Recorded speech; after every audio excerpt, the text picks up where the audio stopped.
So here are my 5 tips for surviving early recovery for those of you who want successful long-term recovery, coming from someone with nearly 9 years in recovery myself. These tips are to help you create your own roadmap, not someone else's. So if you're currently in early recovery, you're going to have a lot of people telling you how to recover. And my first tip is don't listen to everybody around you. Follow the people who have long-term success and show it. Everybody recovers differently, and your roadmap may look very different from someone else's. Anyone who tells you there is only one way to do it, and if you don't do it that way, you're wrong, I would steer from them, because usually they're literally hanging on by like a little piece of rope in order to stay well, and those people have developed such a really black and white mindset that they almost bring harm to other people. Find people who are open-minded but are also not willing to enable you. If you see someone who has long-term recovery, they're living really well, and they're showing you the things that they did, it may be a good option to listen to them, but take everything with a grain of salt. There are multiple methods to recovery from substance use. Number 2, don't go and get a new girlfriend or boyfriend in your first 3 months of recovery. If you're in rehab, don't develop a rehab romance. I know it's so hard, but the reason why my first 3 years in recovery were so bad is because I hooked up with a rehab romance that lasted 3 years and was very bad for my mental health. Don't make the mistake I did. I understand that we want intimacy, we want to fill all those hormones in other ways, and now you feel like a different person. You may feel insecure about your weight, you may feel good about it. Don't do the romance. Work on yourself first, okay? And if you're in a relationship already, if there is not like a certain thing going on that could cause you to go back out, don't just up and leave that relationship in the first year. Take that year to really settle in your environment and understand what may need to be changed in the upcoming future. But take that first year to not make any huge life decisions. Your big life decision is saving your own life. Number 3, look into the different options as far as what works for your lifestyle. If you're currently working and you have to get around a schedule, maybe outpatient works for you. But you need to be doing things that actually fit within that schedule so you don't overwhelm yourself. If you need to go to meetings, go to meetings. If you need to go to outpatient, if you need to do both, if you need to take time off work and go from 40 hours a week to 25 in order to do your recovery work, do it. Okay? Number 4, I can't count. Number 4, do the inner work. Get to know yourself right now. You are going to fall in love with hobbies that you totally forgot about.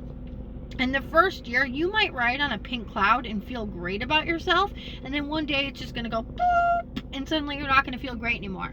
When that day comes, you're going to need things that give you oxytocin and dopamine to feel good. Start getting into hobbies. Start getting into groups of people that make you feel normal, that make you feel healthy, that make you feel acclimated into society.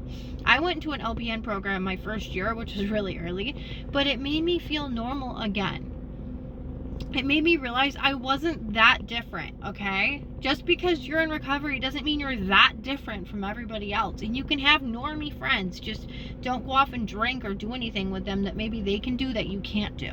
Right now, you're in early recovery. You need to stay as abstinent as you can stay, okay? And I know abstinence is not the way for everyone, but if it is the way you're going, trying to wean yourself off certain things or get off any like recreational drugs may help you.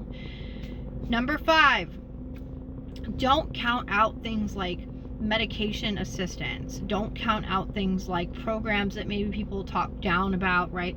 There are many different options in recovery, and you need to wonder if that's going to work for you if you've had trouble with something else before. So if you start with one thing, it's not working, you find yourself back using again, it may be time to think, okay, maybe there's Vivitrol. Vivitrol literally is a shot that takes away your cravings and helps with depression. They also use it for other diseases. It's not just for that. There is Suboxone. There's methadone. Everything has cons to it. So do your research when looking into this. Some people honestly really just need to be on mental health medication, and the mental health medication helps them so much that they stay in recovery for years and years and years. Now, here's the thing. You don't want to go and get hooked on another medication if you're already abstinent and you're just like cycling back through the process, because guess what? One day will come where you may have to get off that medication, or it may hurt your health, and you may not want to go back to the other thing you were on in order to get off that. Talk about these things with your doctor and be open and honest. So these are my 5 tips for now. Remember, everybody's recovery looks different. Don't get yourself all romantically involved with somebody. Try to keep things very low key, and don't overwhelm yourself with tons and tons of things in order to distract yourself, because I did do that, but I feel like it took away from me getting to know myself. So really take the work to get to know yourself. Fall in love with who you are. Go back to your 15-year-old hobbies that you love to do and see if you still love them. And enjoy your family, because they may not be here forever. Your family is going to be so proud of you. Let that shame and guilt go that you are holding on to from the past. Your family just wants to see you happy and healthy. All right, I love you guys. Bye.